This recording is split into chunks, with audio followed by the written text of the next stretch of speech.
All right, so we're going to solve the first problem on quiz 15. So in this problem, we want to find the Taylor series at a equals 3 for the function natural log of x, and then we also want to find the interval of convergence for this Taylor series. All right, so to get started, we recall that our Taylor series is just a power series of this form, right? So we can write f of x is equal to sum starting at n equals 0 going to infinity.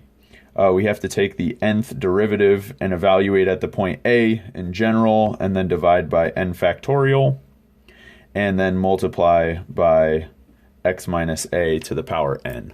So of course, in our case, a is equal to 3, so we'll use a equals 3, and we'll use this formula for the Taylor series. So what we need to do is find these derivatives so we can figure out what the coefficients look like for this Taylor series.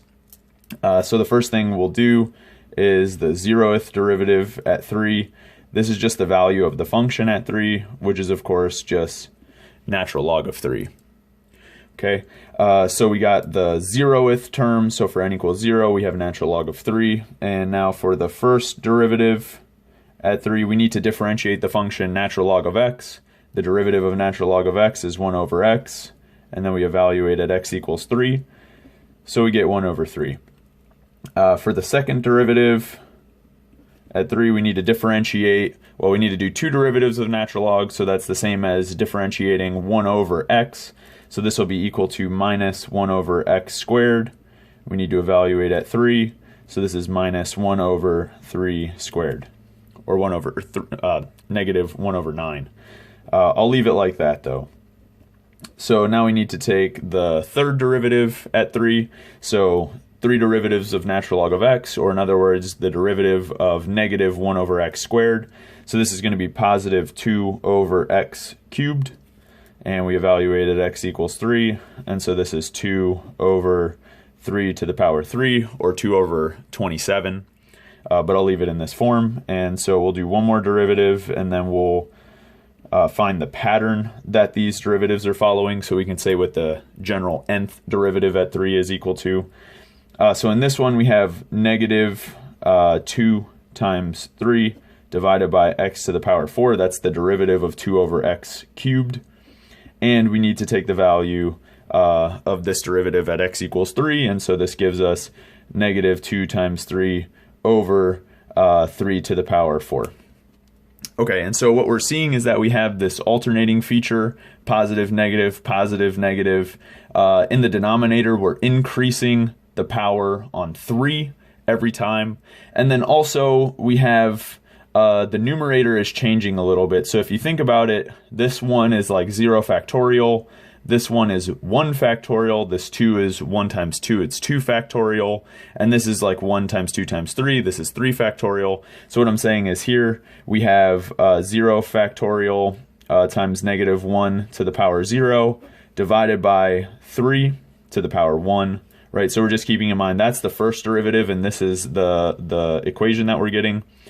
So here we have 1 factorial times negative 1 to the power 1 divided by 3 to the power 2, right? And so we're keeping in mind that's the second derivative. So for the third derivative, we see we got 2 factorial times negative 1 to the power 2 divided by 3 to the power 3. So that's our third derivative.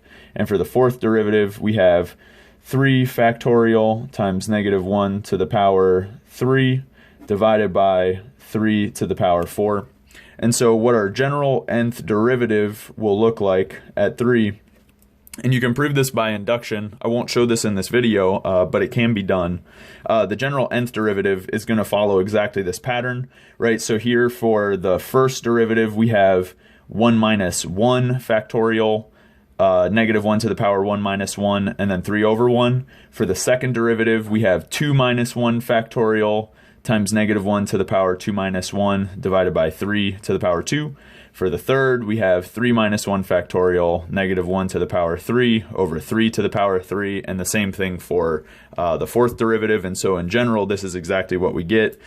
We have, so it's not n factorial, it's n minus 1 factorial, so I'll write it like this, negative 1 to the power n minus 1, right, since our factorial and our power on negative 1 are the same.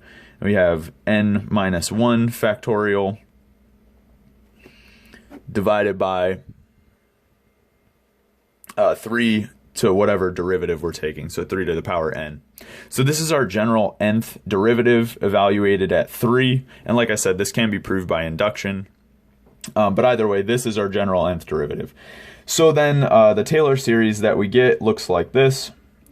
So since the 0th derivative has a very different form than all of the other derivatives, we'll just separate that term and then write the rest of our series. So we start at n equals 1 now. We go from n equals 1 to infinity, and these are what the derivatives look like, and we need to divide by n factorial these derivatives. So I'll just write out the formula and then we'll simplify it a little bit.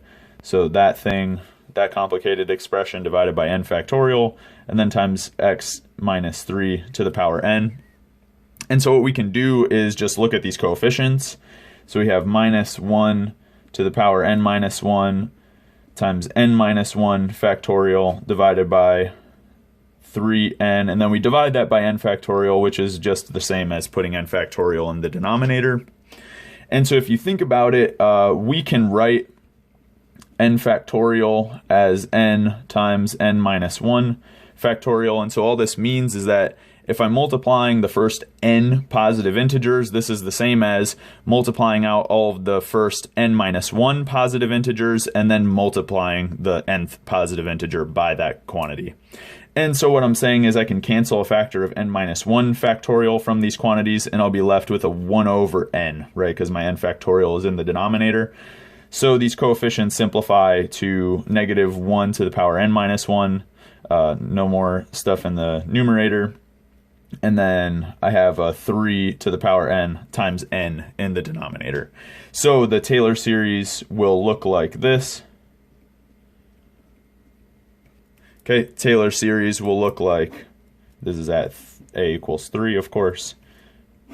So it's f of x is equal to natural log of 3 plus we start our sum at n equals 1 going to infinity. Our coefficients are negative 1 to the power n minus 1 over 3 to the power n times n, and then we multiply by x minus 3 to the power n.